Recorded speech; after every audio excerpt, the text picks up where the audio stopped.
We're gonna keep on working proudly. Keep on working proudly. Keep on working proudly. Never turning back. Never turning back. It's a time when women have virtually no rights as citizens. The right to vote is still 30 years away. The year is 1893. Women are working in factories, as domestics and as cooks. But their preordained destiny is to be wives and mothers. The educated few might become teachers, but as teachers, if a woman were to choose marriage, she would be forced to leave her profession. Studying to be teachers in Millersville, Pennsylvania, two women cross paths for the first time as teenagers, but it will be another 20 years before divine providence intervenes. For when they meet again, in 1914, they will forge a partnership that will be so strong, so steady, so balanced, that some will describe it as almost magical. They are Gertrude I. Johnson and Mary T. Wales, founding mothers of Johnson & Wales University.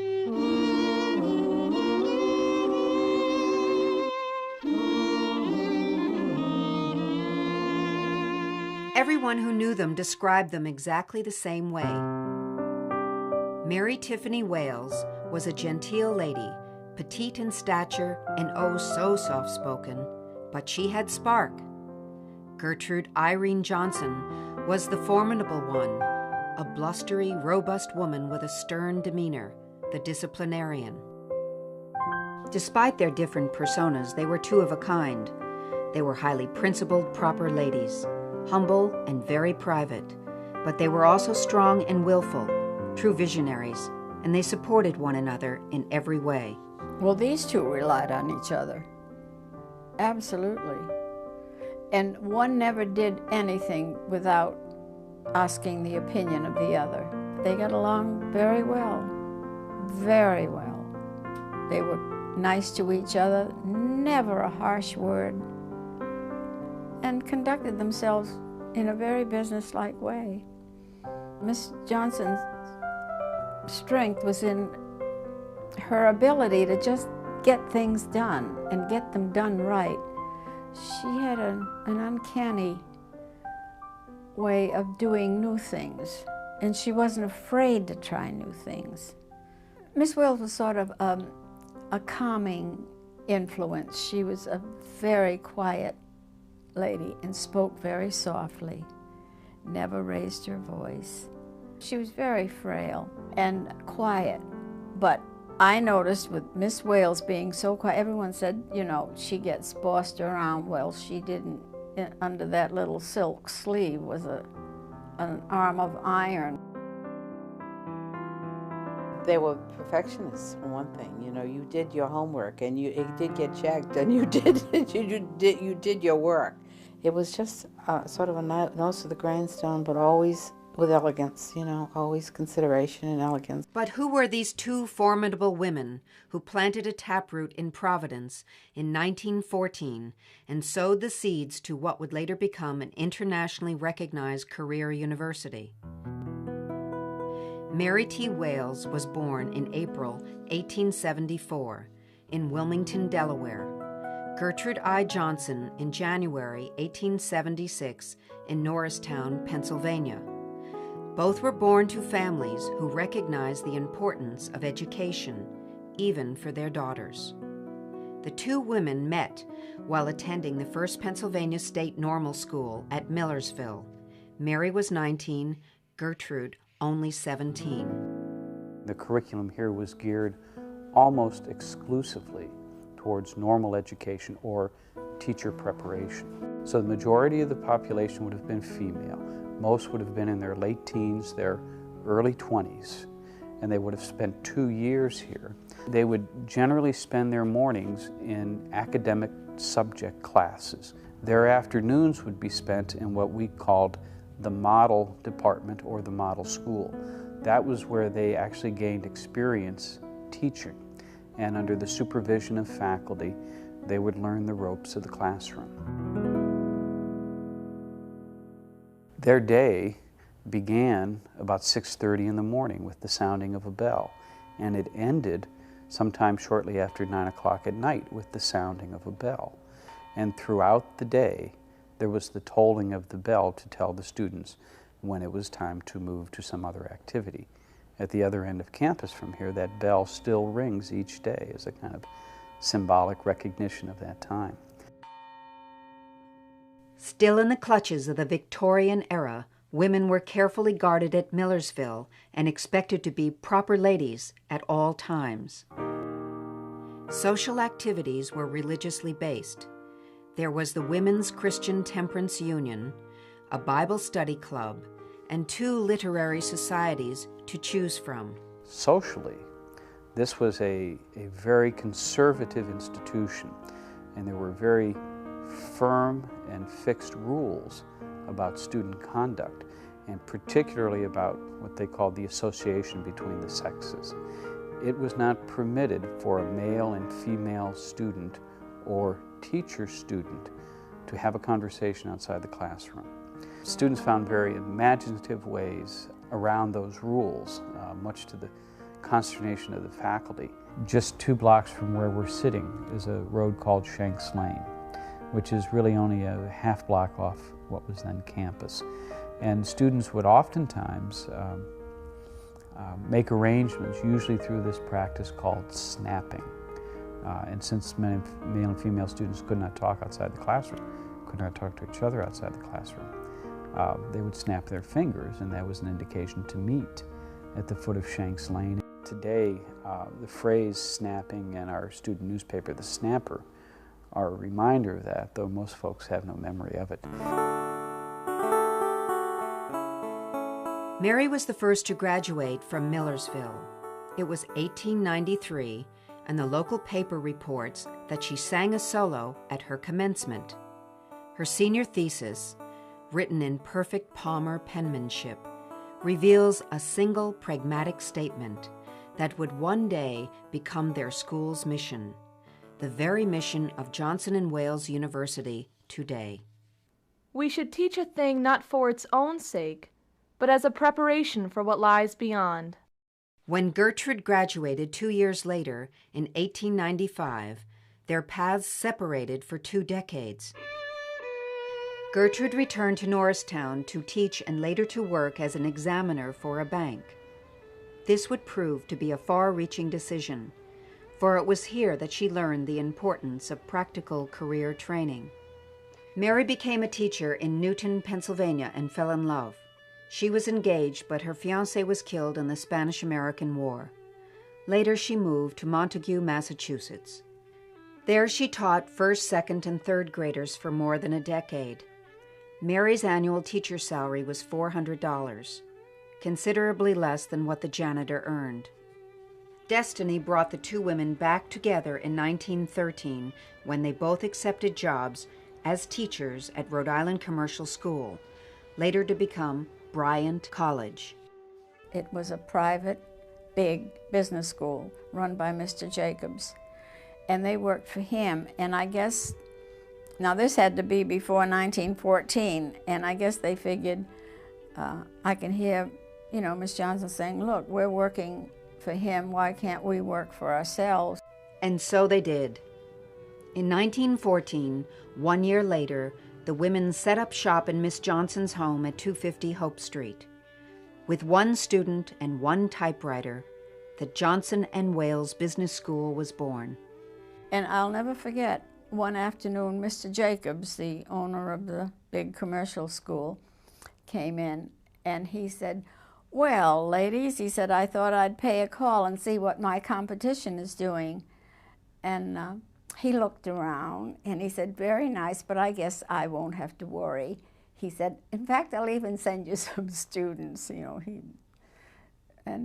Miss Johnson didn't think that was funny at all.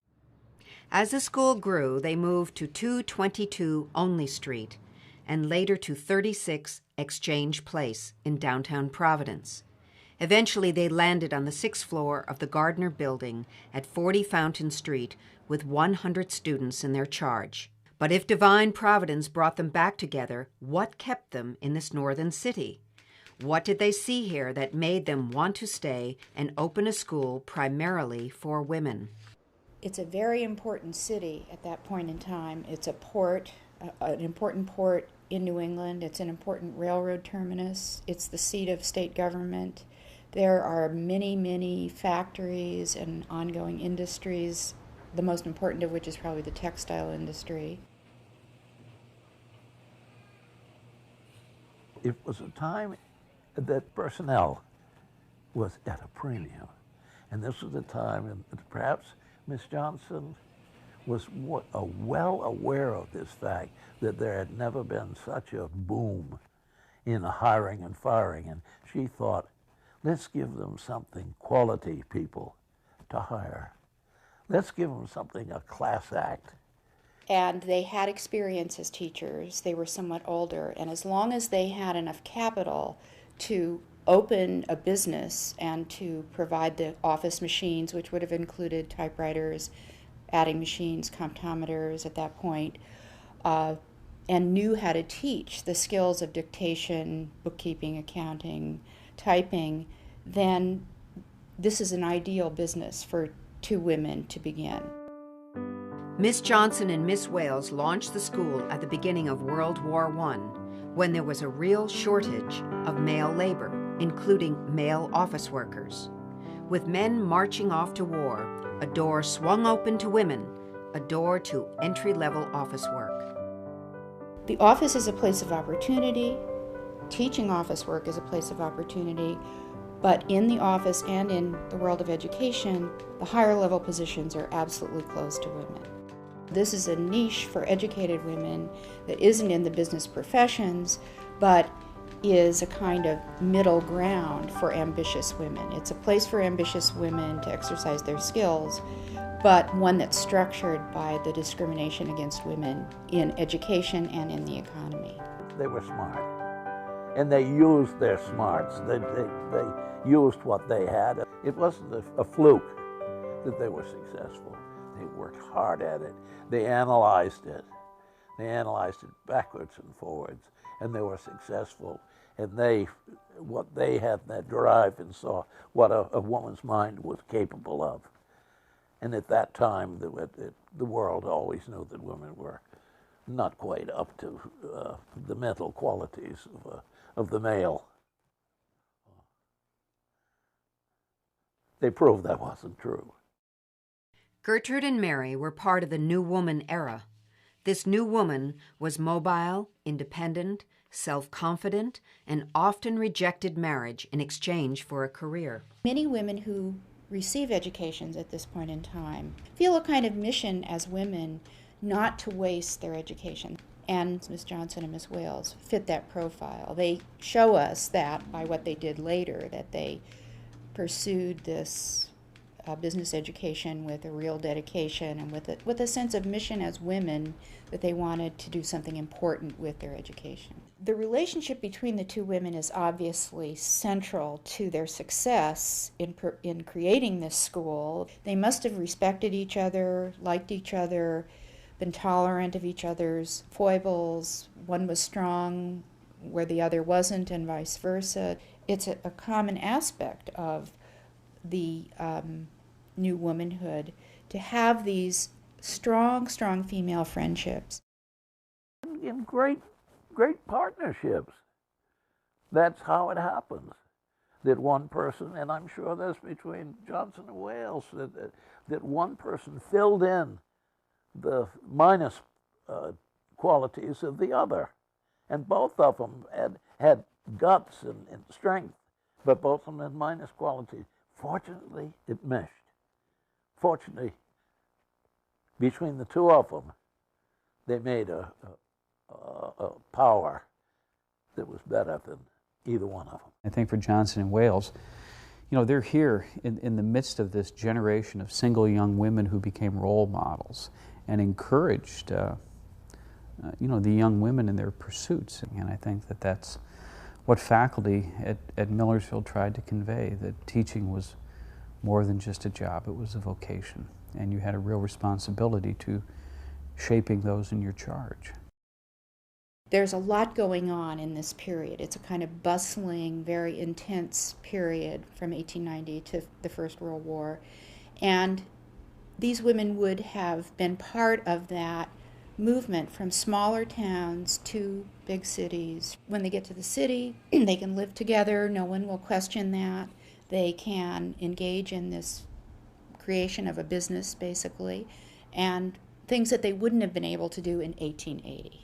Women's suffrage is proceeding at a very rapid clip at this point, and there's a women's suffrage movement in Rhode Island. It would have been in the newspapers, in the Providence Journal that they read every day, but they're seeing this all around them. They had to be feminists. They walked into a man's world. Here, these two women, and built a thriving business, and whatever they were doing it right. Their students, now in their 70s and 80s, remember them as exceptional teachers with very high standards. That I thought they were excellent teachers because before I met them, I graduated from classical high school, and we had some excellent teachers there, but I just found that Miss Johnson, Miss Wales topped them. One of the things that I will remember about class time was that once Miss Wales began her bookkeeping class in the morning, she was not ready to quit until she finished whatever the subject was for that morning. And so periodically the door would open and Miss Johnson would appear. She'd never said a word, but then the door would close. And that could happen like 3 times. We all guessed what it meant, that it was time for Miss Wales to stop, but she went right on until she finished, and then very quietly would say, "The class is over now." One thing that I do remember was Miss Johnson said, "Now you girls are not going to graduate until you can take the Lincoln-Gettysburg Address at 100 words a minute." She had us timed. We had to take the Lincoln-Gettysburg Address in 5 minutes. For 5 minutes, that was our graduation exam. But there are so many wonderful things to remember about this lady. She taught us a lot. She was very generous, sympathetic. She had that motherly instinct to us all. Of course, we were only 17, but at the time, she was our mother, taught us. You can't find too many teachers like that today that took so much interest in you individually. I think they made me feel very responsible for what I was doing and to do it well. Because their standards were high, and they made my standards high. And when I went out and worked, I think my standards stayed high, and I think that's one thing they definitely accomplished. I wish I'd appreciated them more in those, but as you get older, sometimes you look back and you say, oh, that person did a lot for me. And they did. Lovely, lovely people. I was getting ready to graduate, and it was a bookkeeping course, and I was over or under 2 cents. And they said I wouldn't get the diploma until you figure this out. And it wasn't the money. See, that's the thing. It wasn't the money to them. It had nothing about that. It was the fact that they want everything to be perfect. A graduate of Johnson & Wales, they have to be good. So I figured it out. And I more than once, in situations that I was in, I would identify the people that I was working with Miss Johnson or Miss Wales. Now, I was in charge of a big high school in Honduras, and I worked with a woman who was the official principal of the school, but I was the supervisor of the whole school. And I always thought that we complemented one another, because I was Miss Johnson, but she was Miss Wales. I was that stern, direct person. Very often the disciplinarian. I was very aware that I was, I think, imitating Miss Johnson more than Miss Wales. After World War II, men began attending the school in greater numbers. And while it changed the dynamic of the classroom, the rules for propriety never faltered. It was peculiar that she had the initials, she was Gertrude I. Johnson, so of course those days, GI was, a common phrase. So she was referred to as G.I. Johnson, so, and like a top sergeant. They expected you to come to school every day, dressed for business, and have the manners appropriate for a business person, and no horsing around and things like that. And if you stepped out of line, Miss Johnson would confront you, and she generally had a ruler in her hand, and she would say, "Young man, I'm giving you one warning." And then the second time she would say, "Young man, I've warned you before, you are discharged," like that. And that was the end of it. Go on. They were two very important ladies in my life. I was sort of the daughter they never had. They really, took me under their wing. After I graduated, they sent me out on 2 interviews. And I was offered both jobs. So I came back and asked, which one would you advise me to take? And Miss Johnson said, "None. We want you here." But that's how it all began. I never left. The 2 of them felt that no one should ever miss school, whether you have a cold or a headache or a broken leg, you come in on crutches, you don't miss class. I saw Miss Johnson come in one day with a cold that would have knocked a longshoreman off his feet. She just went working right along and ignored it. I don't know how they did it, They were getting on in years, and they didn't back down one bit. But when the day the hurricane started, we had all the windows open because it was such a warm day, and it was such a calm day, and then all of a sudden this wind came up, and it impressed me because it blew everything right off my desk. By the time I could get to the windows to close them, the telephone started ringing. Parents, "Send my child home, there's a terrible, terrible storm." And Miss Johnson said, "These parents, well, it didn't, and pretty soon they were hustling out too. And it's a good thing because you could hear the water on the first floor of the building coming in. And we managed to get out. And when I went out on the street, it was up to my knees." Every decade brought new challenges for Gertrude and Mary. First there was World War I, then the stock market crash of 1929, followed by the Great Depression and World War II. In a letter to a friend, Gertrude Johnson wrote, "Things were topsy-turvy in all lines of work.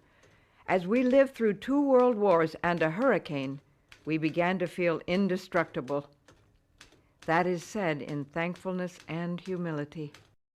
That statement seemed to tempt fate. Their greatest personal blow came when Miss Wales was diagnosed with cancer. When Miss Wales became ill,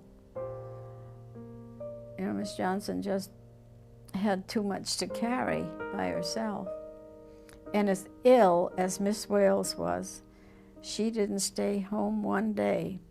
She came into that office, and they had put a screen up, and she just stretched out on the office couch. And there she would stay all day until Miss Johnson was ready to go home. And she was very ill.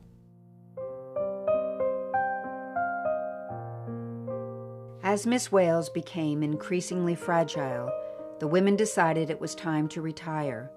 So in 1947, with approximately 100 students, they handed the gauntlet over to Vilma's husband, Edward Triangelo, and his Navy buddy, Morris J.W. Gaby. Now in their early 70s, Gertrude and Mary walked away from the school, never meddling once, never looking back. "We know you'll do a good job," they told the new administrators. "We have no worries." They retired to their Warwick home, where they spent their final years together until Mary died in 1952. She was 78. Miss Johnson took it awfully hard, awfully hard. In fact, when they had the funeral, Miss Johnson wouldn't even come out into the room. She sat in a little anteroom. She just wouldn't break down in front of people and just sat there the whole evening and talked to a few people. But she took it so hard. After Mary's death, Miss Johnson sold the house and returned to her home state of Pennsylvania, where she lived another 9 years. She died in 1961 at the age of 85. We know that Gertrude Johnson and Mary Wales took great pride in their role as teachers and dedicated themselves to helping young women learn employable skills. But they probably never realized that they were also building the very foundation for what would later become a fully accredited, internationally recognized career university with more than 15,000 students and multiple campuses across the United States. When people say Johnson and Wales, it's Miss Johnson and Miss Wales as far as I'm concerned. When I walk on the Providence campus, I look around and I just feel sometimes that they're around looking and gasping. I think that they would be very happy how it expanded onto more things. I think if they were alive and younger today, they would be part of it. I think it's a compliment to them that the name wasn't changed. It could have been. So that's a compliment to the two women. To have made this partnership, which is both a personal partnership and a business relationship, and a sense of mission and education, to hold that package together for so many decades, it's an extraordinarily admirable history. I know of no other alumni who started an institution of the stature of Johnson and Wales. So this was really, for Millersville and Millersville alumni, quite a singular accomplishment. Well, I think they might have looked at each other and said, we did a good job.